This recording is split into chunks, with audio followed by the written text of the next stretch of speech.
Hello again, diving buddy. So good to be with you.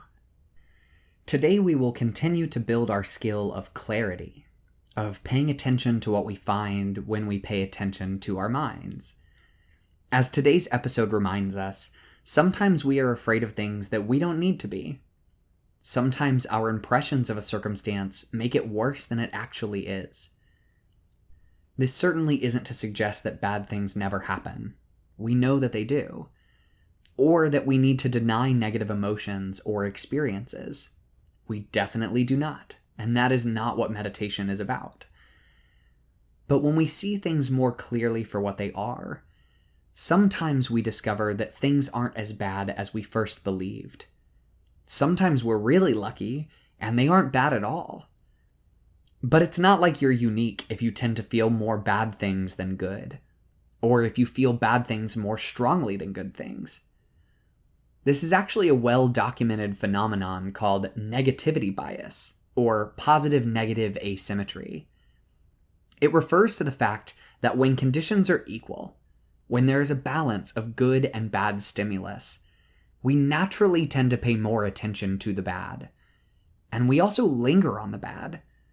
So if through your day, someone gives you a compliment, and someone else says something bad about you, or even just something that rubs you the wrong way, when you're laying in bed at night, you're more likely to think about, and perhaps obsess over, the less than positive experience than you are to recall the wonderful compliment that someone gave you.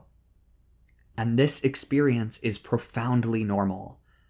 Almost the only people who overcome their negativity bias are the ones who have become aware of it and worked to intentionally change this default process with time and practice. And meditation is one such way of doing this. I encourage you to do more research about negativity bias if you're curious. When I learned about it, I began to pay more attention to my own thoughts and increasingly discovered how true it seemed to be in my own experience. And there was something reassuring in this. Like, oh, I'm not crazy. This is just kind of how brains and people are. I'm not alone in feeling terrible all the time, or in paying special attention to things that suck. It seems that there may be some evolutionary basis for this, that paying attention to things that are bad helps us to learn faster and stay alive. If that's true, then ironically, we have a lot to be grateful for about negativity bias. The brain is this amazing, wonderful, awe-inspiring, problem-solving machine. The only trouble, it seems, is that a lot of us can't seem to find a rest button or a turn down button. After all, knowing that negativity bias is normal doesn't mean it's any less sucky. It's still super reasonable if you hate it, or if you wish it was different. But I think that before you begin to try to change it, I think it's important that you accept it, that you welcome it.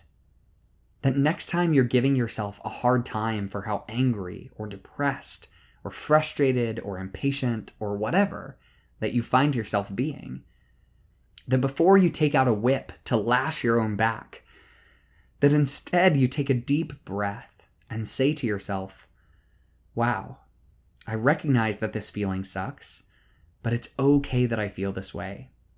I am not stupid or bad for feeling this, and there is nothing wrong with me. I think that this posture of acceptance actually makes it easier to move through the feelings, to respond differently.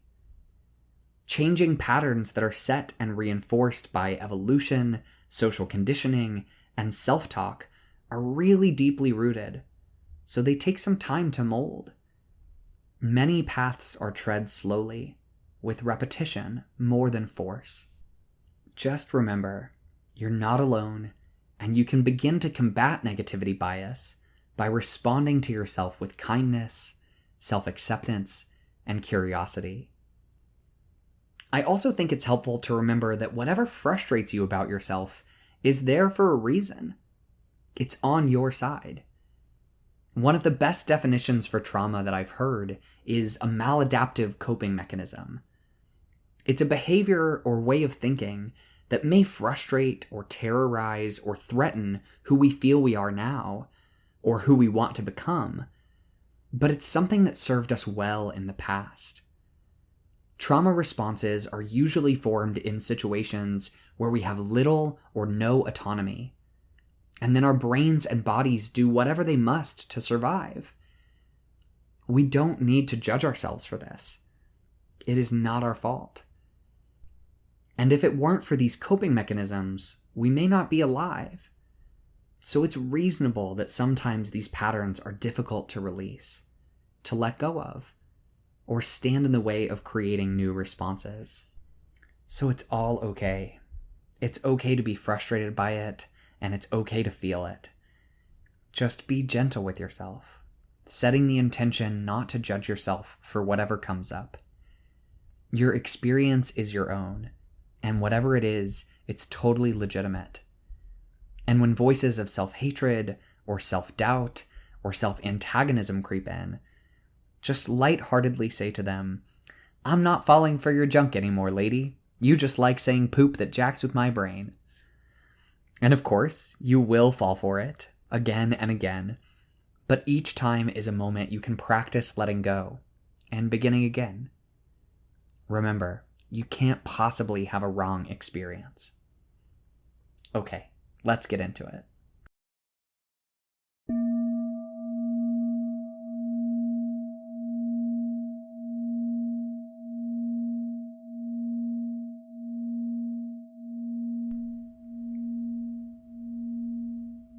We begin by bringing our attention to the body posture, just settling in. We're looking for a balance of alert and relaxed. We can take a couple of deep breaths. On the inhale, we are mindful of the natural alertness and aliveness of our body. And on the exhale, that's the settling motion. We let the body relax and release, as much or as little as it wants to. We are supported by the earth, and by our spine if we are upright, sitting or standing. But the rest of it, we can just let go. You can make your out-breath a little longer than the in-breath as you come into this present moment. Just gently checking in. Consciously setting aside whatever came before and whatever lies ahead. You're just hanging out in this moment. You've already made the decision to set aside this time, so give yourself permission to be here, fully here. Or as fully as you can be. Your eyes can be closed or open. If they're open, they can be partly open, and allow your gaze to be relaxed and unfocused.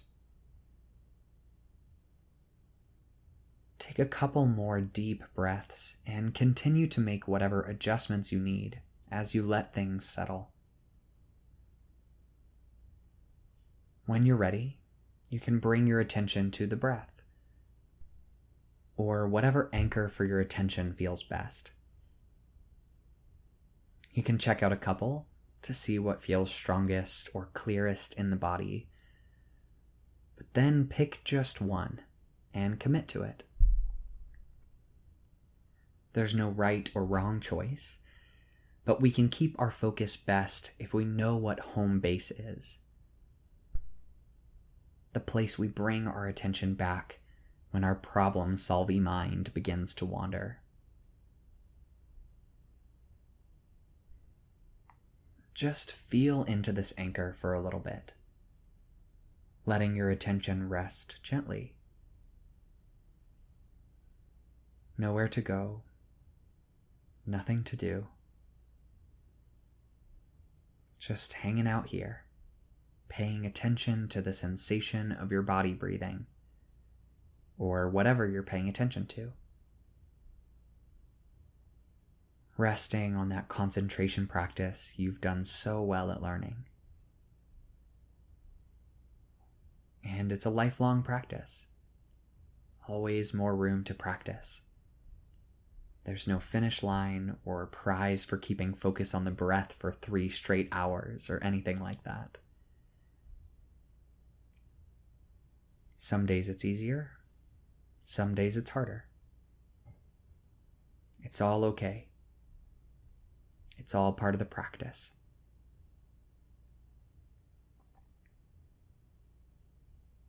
And of course, the mind wanders. And it doesn't matter what it wanders to, or how long it stays there. When you notice your attention has left its anchor, that's great. Give yourself a little smile. You noticed. And then gently let go.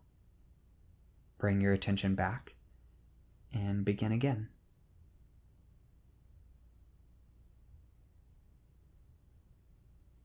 You can do this millions of times. Doesn't matter how many times. That's the practice. Letting go, beginning again.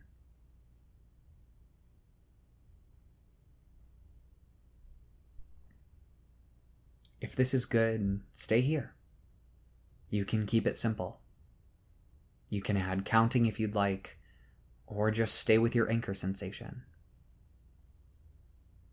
But if you want to, you can relax your attention a teeny bit more. Let it pan out or spread out a bit more. Your anchor is still at the center of your attention.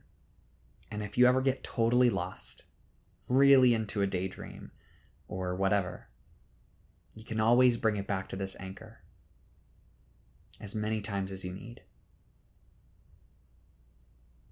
But if you'd like, you can let your attention open a bit more. Sometimes the mental image of an open sky or a vast body of water can be helpful, but it doesn't have to be. What's important is that we are opening our attention to include the whole of our experience, body and mind, or at least as much of it as we can. The mind will keep producing thoughts, and the body will keep having sensations.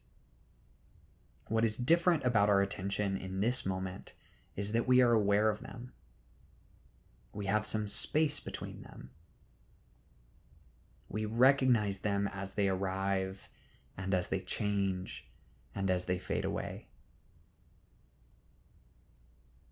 Rather than identifying with every experience, being whipped around in whatever experience is loudest, we're just kind of kicking back and watching our experience, staying as curious as we can be.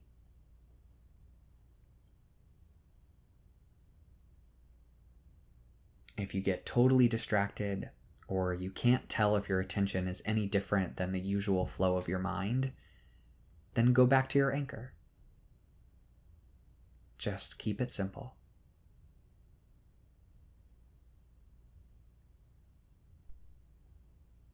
You can try introducing those notes, if it's helpful. It can help create that space between us and our experience, which is what we're looking for. Nose itch, hunger, impatience, warmth, smile. The notes don't have to be perfect or all that precise. Just a simple label. You're just noting whatever you notice about your experience. No right or wrong.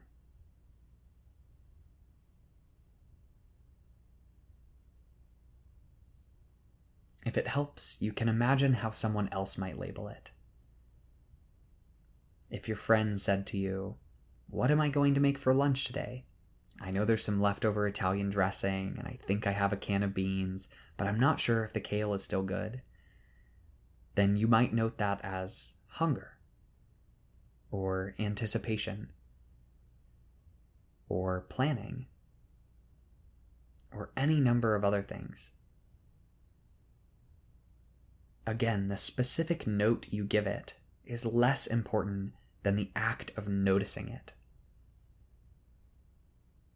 We are thinking about our own experience like we are seeing it from the outside rather than trapped inside of it.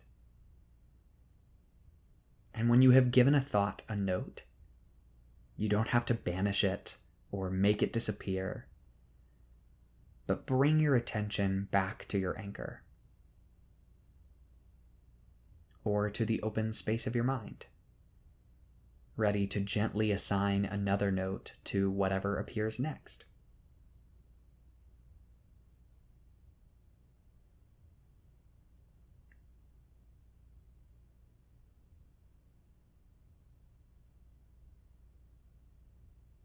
Sensing into our experience, we note whatever we notice.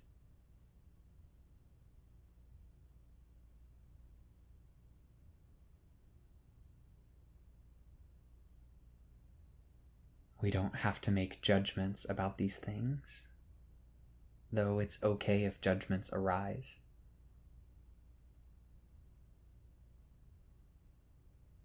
Just see what note feels right, and then bring it back to your anchor sensation.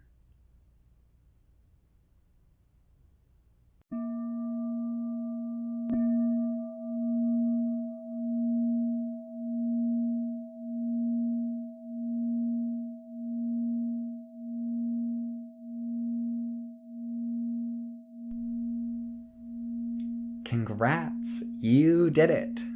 If any part of this is overwhelming or difficult for you, that's okay. You can always go back to concentration meditations, either using the older files or just by ignoring what I say here. There's no guilt in going at your own pace. In fact, it's a wonderful way to practice listening to yourself and respecting your needs. You won't get there any faster by overwhelming yourself, and we all go at different paces. And if you're just struggling a bit, if you're paying attention to the patterns of your mind, making these notes and thinking to your brain, so she makes things seem bad, and then, or her personality makes them seem bad, then take a deep breath and remember that this is negativity bias in action.